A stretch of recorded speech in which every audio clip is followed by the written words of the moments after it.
Tolee nagaanii fi araarri jaalalli waaqayyoo isiniif haa baay'atu.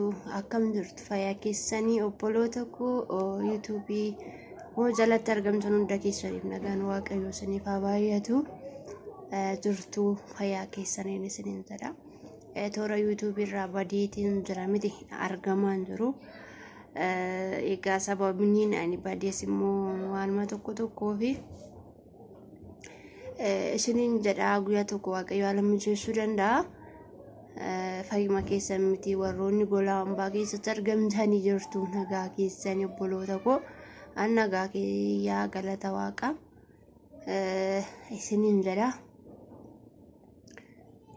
Micaayoonni tuni maalitti nu fuulduratti argamte maaf dhufte viidiyoo akkamiin maxxansuudhaaf nu fuulduratti argamte maal fakkaata viidiyoon ishii warri jettan immoo alaanii hanga xumuraatti na dhaggeeffadhaa waan isiniif fidee dhufeen isiniif qooda jechuudha obboloota kiyyaa.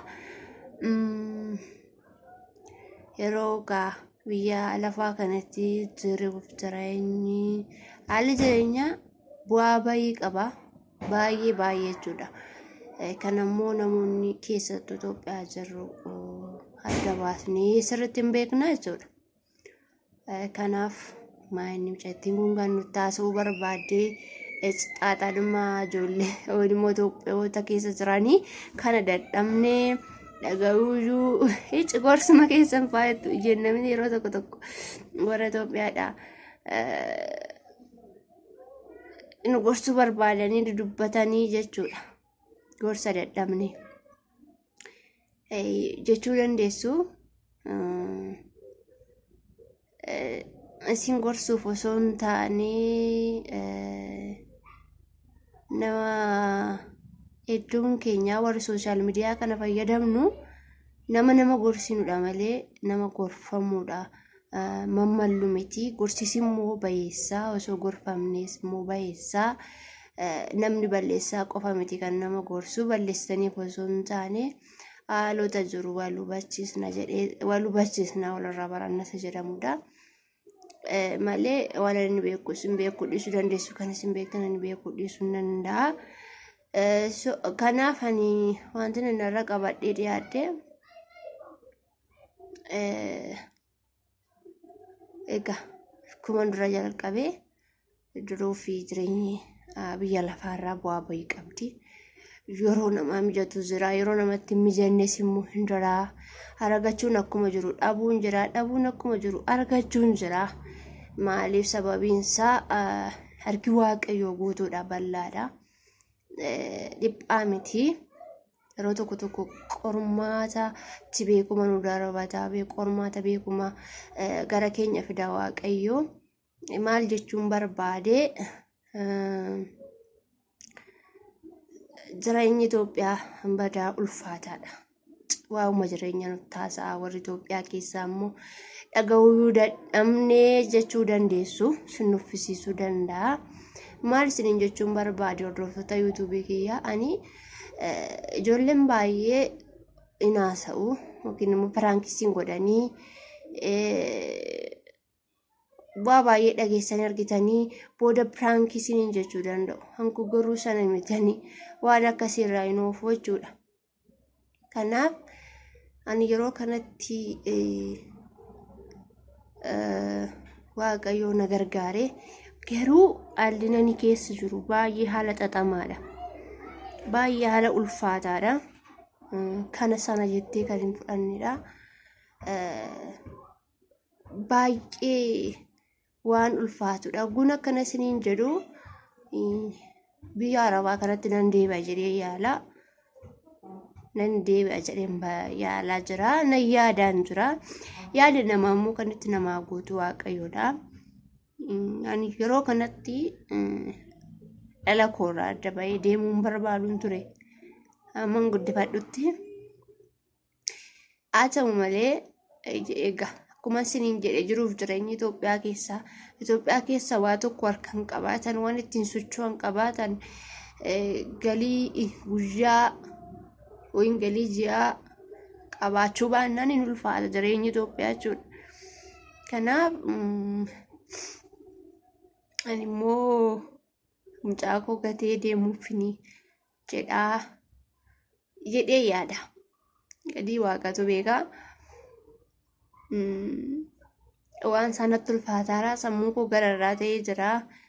Haas taa'uttis sammuu koo gararraadha. Deemuttis sammuu koo gararraadha. Haaluma kanaaf sana jedhamee ni hiikamne gidduun irraa jechuudha. Waaqayyo beeka. Waaqayyotti dabarsee kenneera.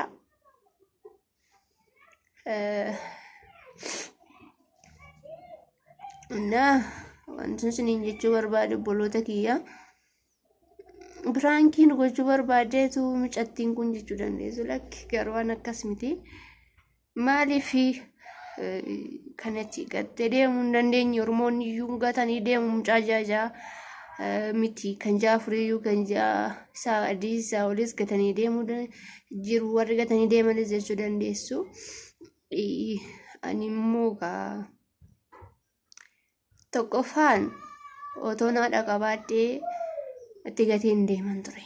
Waan mafedeyyuu yoo ta'e garuu ani haadhaas hin qabu, abbaas hin qabu akkuma beektanii. Lammataan immoo harmee haabtee ittiin gatee deemu otoo hin jedhee waan akkasii yaadeera.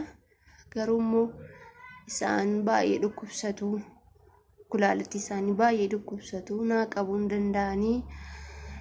Isa qofaatti hin gatee deemaatti ulfaataa. Nyaata mucaan jira, uffanni miicuun jira, waa baay'ee jira. Warri dhalteessanii garaa dhalaa waan nama godhuun beektu. Kanan isiniin jira obboloota kiyyaa haala mijanne keessa haala kana sana jedhamee murtoofni keessan jira. Jiraachuuttis natti ulfaateera. Sochii tokko malee hin ulfaatan isiniin jira obboloota kiyya. Yuutuubii kana maaliif akka hormoota kaaniitti maxxanteen hojjennu jettan immoo xiqqooshiis haala silkiin na daangessi. Silkiin koo kun viidiyoo waraabuu amma yoo yaada koo nan fixachiisiin cufuu danda'a.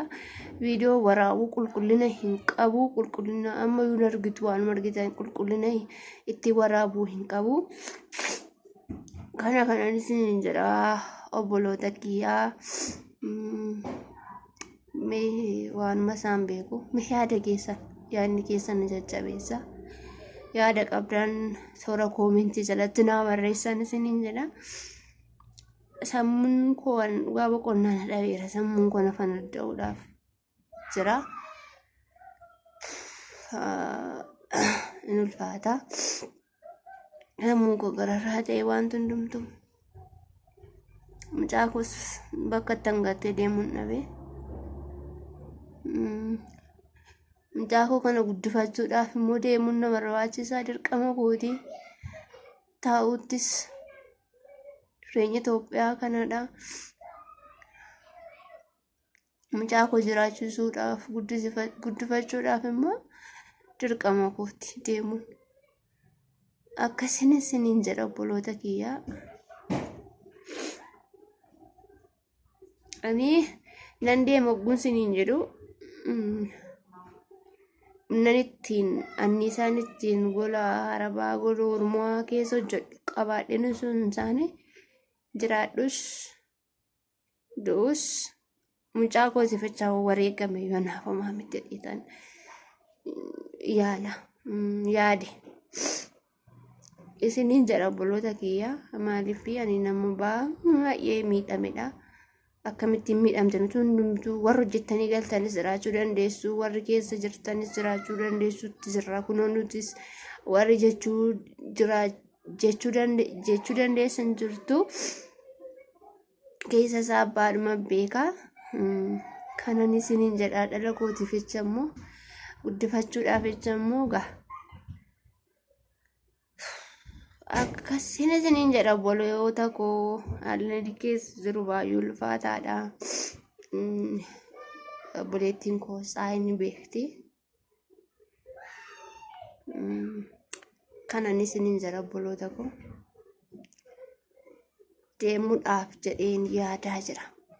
Yaada garuu yaada namaa kanitti namaaf guutu Waaqayyoodha.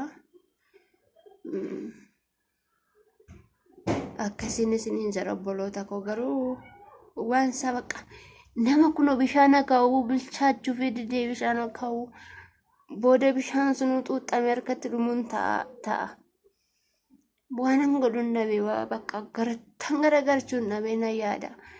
Maalinni mucaa koo bakka ittan gatuun dhabe deemuudhaafis akkasittiin qilleensa irratti ongatee deemee guyyaa tokko fayyaa ta'an guyyaa tokko dhukkubsatu namuma nyaata bisheessee kennuuf iyyuu hin jiru. Ammanii hojjedhee yookiin kanan ittiin deemuu daanamaa kaffalee jedhutti iyyuu mucaan koo miidhamaa ta'a. Bakka yaada ulfaataa keessan jira. Waaqayyotu beeka. Ani isiniin jira obboloota koo. Jireenyi Itoophiyaa keessaa baay'ee ulfaatee jira. Isiniin jedha waan akkasii keessan jiraanii. Mee waaqayyoon naa kadhadhaa. Anumaa isiniin hin jedhu obboloota koo. Waaqayyoon naa kadhadhaa. Waaqayyoon naa kadhadhaa. Yaadi koo akkanaaf tasgabbaa'u. Sammuun koo akkanaaf tasgabbaa'u. Waan hundumaa gidduu waaqayyo akka keessa naa galu gidduu naaf galu keessatti naaf argamu waaqayyoon naa kadhadhaa. Kadhannaan keessan tokko tokkoon na fayyaddan. Anumaa isiniin hin jedhu obboloota koo. Waaqayyoon naa kadhadhaa. Caafii qabeen iddootti hin dhaabu wallaaliin bakka akkanumatti akkuma isaa wallaaleenii jiraan isiniin jira obboloota kiyya.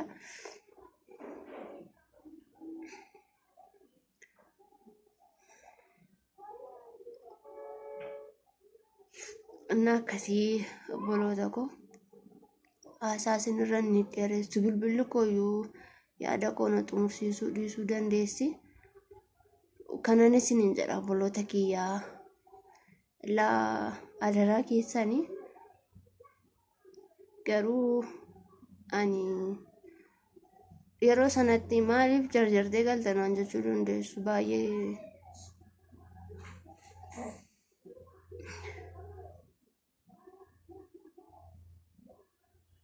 yeroo sanatti baay'ee bakka dhukkubee ture naani keessi koo nagaan qabu nan kolfaa nan taphadhaan ture ijoollee wajjin laayif irrattis maal irrattis haa ta'u malee keessi koo baay'ee na dhukkubsataa ture erga maasiriin koo baddalamtee nagaadhuman qabuun ture nyaataachis nyaachaa turree ammoo ishee erga ishiin baddalamteeti kana keessatti baay'ee keessi koo miidhamee ture. Kana irrattidha harka caalu gara Itoophiyaatti kan deebi'u na taasise. Haa ta'u malee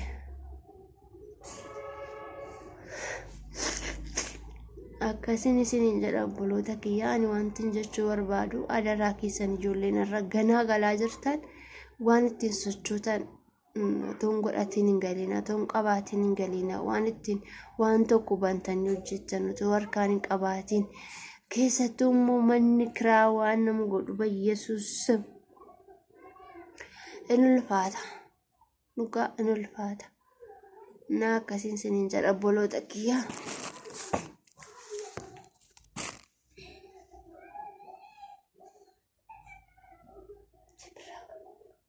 Simbirrooko. Na akkasiin isiniin jedha obboloota kiyyaa. Fayyaa keessan ta'a, nagaa keessan ta'a bakka jirtanitti adaraa waaqayyoon naa kadhadhaa. Isiniin jedha obboloota koo. Godaa badaasaatti gatee deemu mucaan koo sanatti ulfaatee taa'uttis immoo dirqama mucaan kun guddachuu qaba. Dirqama mucaan kun wantoota isa barbaachisu argatuu qaba. Wantoonni haasa'amanis hin jiru. Wantoonni haasa'amnes hin jiru. Asirratti waan haasa'uu hin barbaanne waan haasa'uu hin dandeenye baay'ee jira.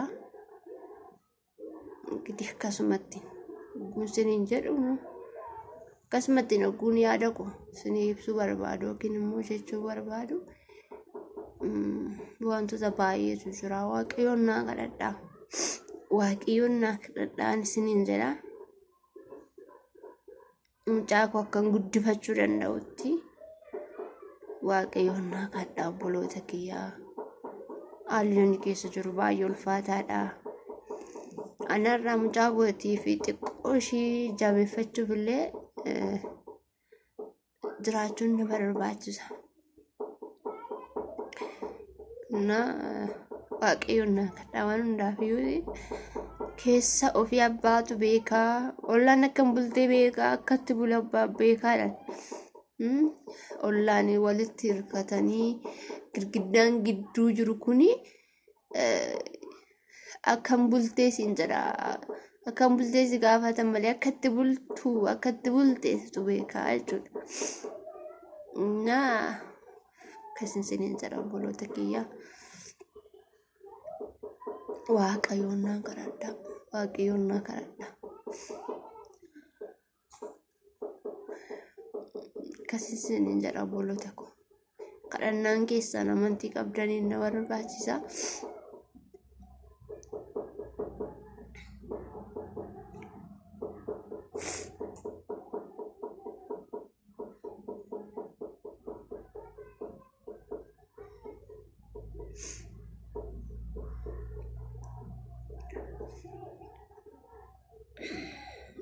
Carraan dubartootaan ulfaata duwwaa. Haalli shamarranii ulfaata. Baay'ee ulfaata. Dhugaa akka kootti.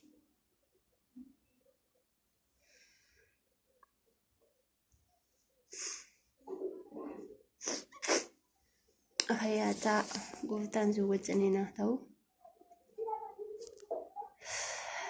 Rabbiin si wajjiniin haa ta'u bakka jirtanitti nagaa warqiidha.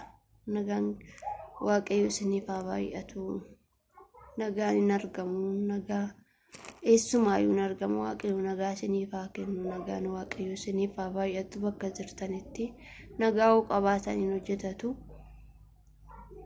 Isiniin jedha obboloota koo. Bara kana keessattuu Itoophiyaan jedhamtu maqaa ishee dhooftanitti deebuu baattanii natti tolaan akka kootiitti dhugaa waaqa. Inni keessa jiru keessaa baqatee baduudhaaf barbaada itti deemuu miti dhugaa rabbiin siniin jedha. Maaliif oovarii ta'eera baqqaa jireenya. Sammuu gararraa ta'eera. Dhalli namaa akkatti jiraatu waaqayyotu beeka. Akkasiin siniin jedha obboloota koo fayyaa ta'a nagaa ta'a. Waaqayyo si wajjiniin haa ta'u. Nagaan keessan dachaa haa ta'u.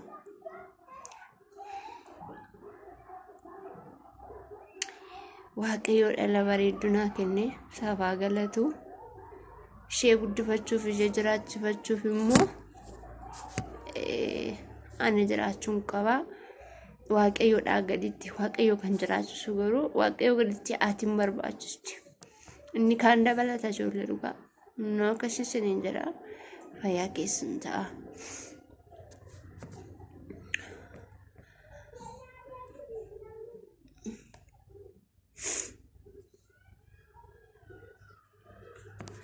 Garaan ittiin gatee deemu qabaadhee miti. Garaa jabaadhee miti. Dirqama ishee guddisuu waan hin qabuuf irraa fagaadhee deemuu barbaada. Sayyuu yoo haalli naa mijatedha. Yoo naman irratti harkatti gatee deemu qabaadhee utuu inni xiqqoo ishee jajjabeeffadhee nyaata nyaatee aannan dhugee ta'e gaariidha. Garuu immoo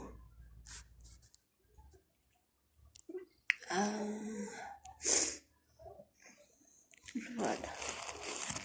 Bareeddu.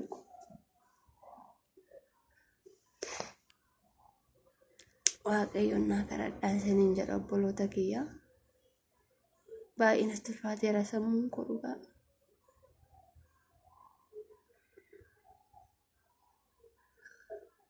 Haala sammuu koo gararraa ta'e keessan jira. Karaa caafii ittiin imalan tokko yoo argatan ittiin imalu. Ani immoo asitti hojjedhee amma tokko mucaa koo guddifachuu qaqqabuudhaaf waan ittiin socho'u tokko na barbaachisa ture. Kanaaf akkamittiin maaliin deemtaa biyya ormaa kana isaaniin hojjettuu jechuu dandeessu obboloota koo. Waan ittiin deemu qabaadheen osoo hin taane nama duubee na ofuu haasofsiiseen ture. Isayyuu haalonni xiqqoo naa bichattedha malee guutummaan guutuutti miti siniin jedha obboloota koo. Kana mucaa koo kana gatee deembiyyuu namoo dhiiradhaan boo'ichayyuu boo'een ulfaataa aannanis hin barsiisne.